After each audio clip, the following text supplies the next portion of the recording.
too far into Michigan because we all live in Indiana, but like Niles, Edwardsburg. I'm from Pennsylvania, and so it's a little weird Okay. being right by the state. Good morning and welcome to Life Inspired.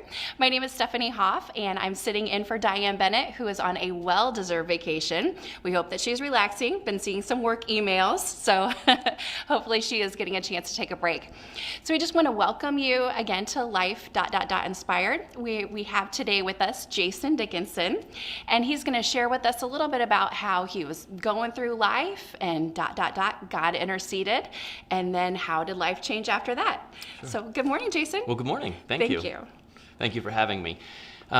So the idea was how God intervened in our life, and I was thinking about it. I think there's probably 4 areas actually in my life where there's been significant change based on what God has done. And I was trying to put together what it is that was a similarity between all of them. And I think what I've realized from all of these, and I'll share them in just a minute, is that God called us to be obedient, and then to be bold, and then to be faithful and follow through. And I grew up in a Christian home outside of Philadelphia, Pennsylvania. Only been in the Michiana area for about 2 years now. I'm coming up on my 2-year anniversary, so I'm still learning a lot of the area and whatnot. So I'm from Pennsylvania, so I was really excited about the Eagles winning, all of that. Yeah. Still say they're the champions. So, but I grew up in a wonderful Christian family, wonderful godly parents. I went to a Christian school, Christian church. I pretty much had Christian underwear. Everything I had around me was Christian. I kind of lived in this Christian bubble, which was a great foundation for the faith. So I don't have a dramatic, this was my Harley riding, tattoo wearing, beer drinking, people shooting, swearing, killing, all that stuff. And then I came to know Jesus. I had a wonderful Christian life and a wonderful Christian family. And I went to a Christian high school. Afterwards, kind of expected to go to a Christian college. And this was the first area where God kind of really intervened and made a change in my life. And I remember one day I got a pamphlet for Automotive Training Center. I liked cars, but I didn't know much about them. I liked working on them, but could really change oil, and that was about it. But for some reason, I remember saying, I think we should check this out, Dad. And my dad said, okay, let's do it. And I can explicitly remember walking down the hall. I can picture the hall. I can picture the president of the institution there walking behind us about 5 feet. And I was walking with my dad and just said, Dad, God's saying to come here. And wow. I remember my dad looking at me and I was waiting for some reproof of something. And he looked at me and said, well, if that's what God said, that's what you do. Nice. And very nice. That was the first real shift that God took, because now I was having my Christian bubble popped.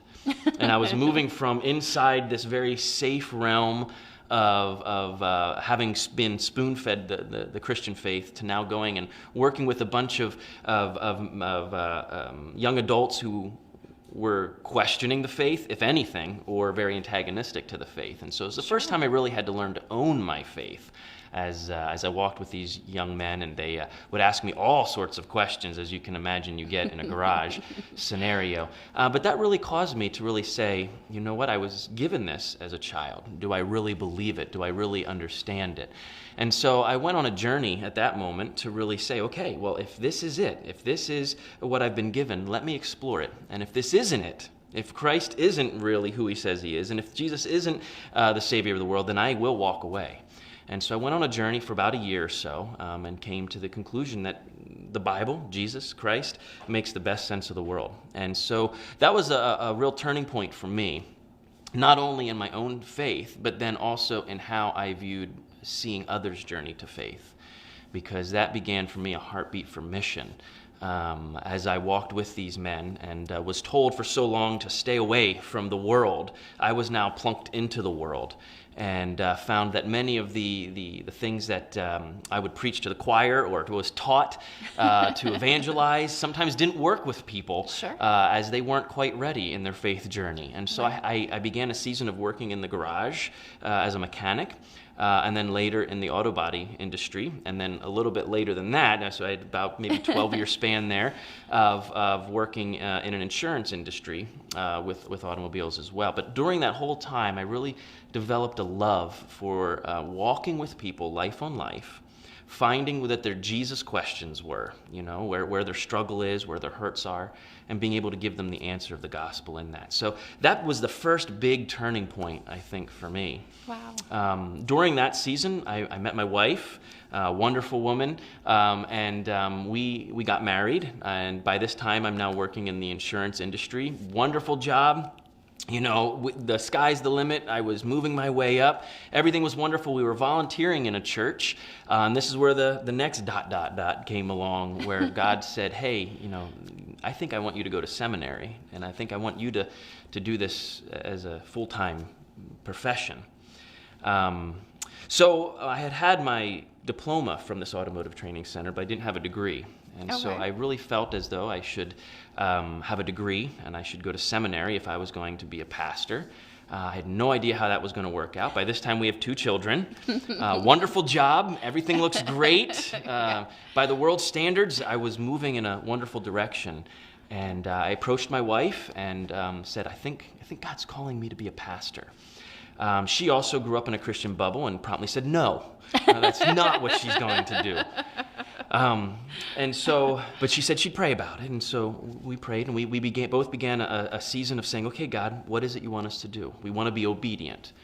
And after a season, she came to me and said, I think God is saying we need to do this. That's wonderful. And she said, but if we're going to do it, we're going to do it with boldness. And she said, we can't do night school and do your job at the same time. I think we need to quit your job. I think we need to sell the house. I think we need to move to seminary, and I think we need to do this. And at that point, I said no. But then God worked on my heart, and we realized that was really the only way. We were going to be all in. So we were going to be obedient, and we were going to do it with boldness. So I went in, I quit my job, gave back the company car, gave up all the benefits with that. We actually had to give away our dog. We sold the house. We packed up our 2 kids, and with all the questions we had, we moved to seminary and started that journey. I did that for 4 years, and then became a pastor of discipleship out in Pennsylvania, where I was at this church for about 7 years. And during that time, I still never lost that desire for mission. I just loved walking with people and seeing them, wherever they are on their faith journey, come to know Jesus. And so my wife and I always had a phrase that was, who's at your table? And that was a phrase meaning not just who can you tell about Jesus, but who do you walk with, you eat with, someone that you have a regular relationship with that would listen to you if you told them about life and about Jesus. And so we would always ask, well, who's at your table? Well, I have so-and-so, and I'm praying that they come to know Jesus. And I remember one time we asked that question, and my wife said, I think we just need someone at our table. I think we have 3 children now by this point. We had the seminary baby, so we have 3 children. And she said, I think we need someone else at the table with us every day. And this began a journey for us to say, well, what would that look like? And so we began to explore foster care. We knew the Bible talked about taking care of orphans and widows, and we said, well, what about these orphans? What can we do? We lived outside the city of Reading, Pennsylvania, which is one of America's poorest cities. So there was a great need there. And so we began to ask, well, what does this look like? We want to obey what God's doing, so it's time to do it with some boldness. And so we said, well, let's just call the county and ask them and say, how do we do this? Our family wants to join in. We figured in that way we'd be able to affect a child's life for Jesus, the parents' life as we interact with them, as whether the child would stay with us or eventually go back with the parents, the caseworkers, and anyone else in the courthouse. We figured we might have a broad spread, and so we just did. And we said, can we bring our family to the classes? And this is a family event. And so we did, and we became foster parents. Figured it would be, several months before a phone call came, and it was a couple of days, I think. And we got a call for a young man who was at that time 5 years old. They said they knew very little about him. He had been witnessed a very violent act by his own mom, and they don't know anything about him. We may have him for a week or longer. So we picked him up at near midnight at the courthouse, brought him home, got him a bath, got him ready for bed, and the next morning got to know a little bit about him, knew very little history. And as time progressed, we began to find out that he had some very traumatic things happen in his past. He was one of the most severely abused emotionally abused child that they've ever seen, such that he even experienced some multiple personalities and things along those lines. And so this is where the faithfulness part really kicks in. In all these instances, we've seen God's faithfulness throughout it, because we realize that these decisions, these turning points, aren't just a moment. They're a trajectory then that needs to keep going. And there's times when we begin to question whether we made the right turn. And it's only in those moments when we recognize that we were obedient to God, his call, and we move in boldness, that we can then continue in the faithfulness. And so this young man, they told us, they said, look, we understand he's a handful. You can send him back. And my wife and I prayed, and we said, these children aren't throwaway children. Right. We're going to invest. We're going to be faithful with him. And so we did. And by God's grace, we've seen him come to know Jesus. We've seen a lot of the trauma and the hurt begin to heal. And we call him one of our redeeming children. God is redeeming him and redeeming his life. And for something I think that will be very powerful and beautiful for the gospel. Well, we said, you know what, we might do this again. This was such a unique experience. I think we might do this again. So we began the process of starting our recertification for foster care. Okay. And again, figured it would be a couple of weeks. Well, it was later that day they called us and said, we were hoping you'd say yes, because we have another child who was perhaps the most physically abused child they've ever seen. And Julian came to our family after spending more than a month in the hospital because of the abuse he had received at home, and had been very close to death. And so we spent many, many months in physical therapy with him. He has a couple of plastic surgeries still coming up after years of being with us. And so we began to sense that God was using us to work with some very traumatized children. And we began this process of working with the one we had already adopted, working with this young man now that was in our home. And again, we've seen him come to realize that Jesus can heal his scars. Jesus has scars just like he has scars, and they can both be used to help people. Yeah. And so we've been working with him in that process. Well, during that time, my wife decided that she would like to step in more with the county and work with families and parents who might be ready to lose their children. And so she did that. During that process, the county called us and said, we have another young lady who's been through 5 foster homes. The current foster home said they no longer want her. She's about to go to the orphanage. Would you at least consult on the case? So we did, and we said, we'll take her into our home. So Kobe, our first son we adopted, was adopted, and then about a year and a half later, we adopted both Julian and Tatiana. So now we're up to 6, and we have 6 children, and we've seen the Lord work in all of those areas. Still challenging at times to walk through their pain and to get into the mess with them.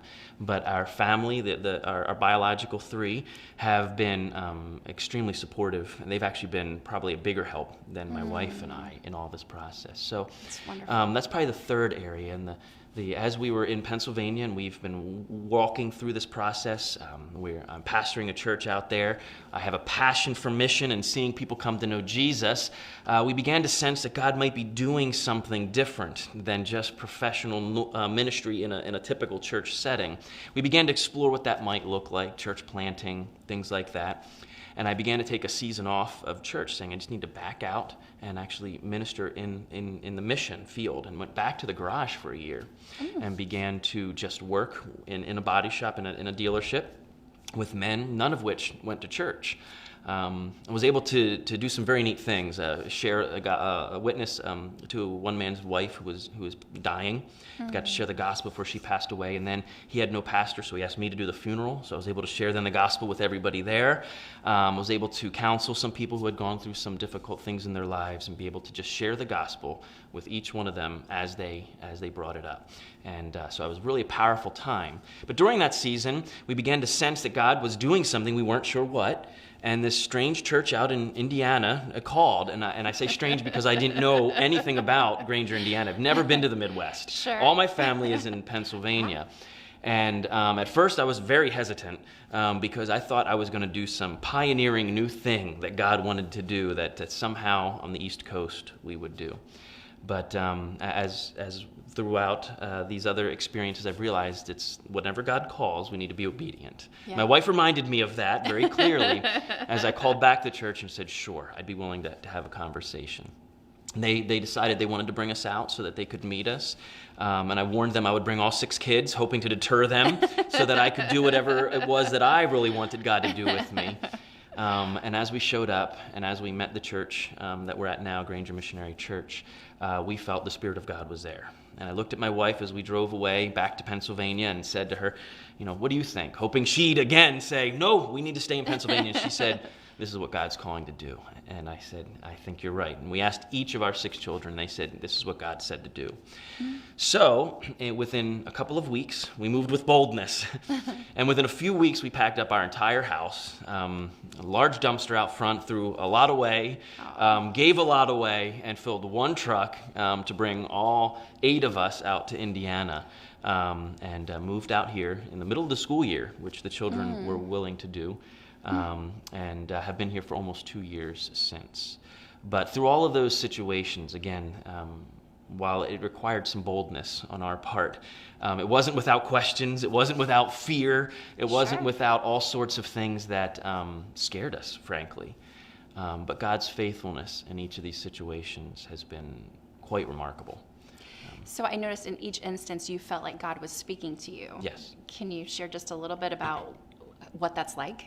I wish I could say, that there was some sort of a dream and I see smoke and clouds and things like that. But really it begins with a heart nudge, if I can say it that way. We all have these experiences where we know we should do things. I think people might put it more towards or call it under the label of conscience. You kind of have that nudge, from deep within. And it begins a response to that. How do I respond to that? I can simply push that away and move it away, and it will eventually die out. Or I can respond and say, what is that? And so as I sense that the Lord might be doing something, a little heart nudge, oftentimes the Lord works with me by bringing it up in other people's lives as well, whether it's my wife. Hey, I was wondering about foster care. We had somebody in our church bring us the idea and begins to, I can't get away from it. And so I go and I search Scripture. Is this something that God might be calling us to do? Well, taking care of the orphans and the widows is biblical. That's what God's calling us to do.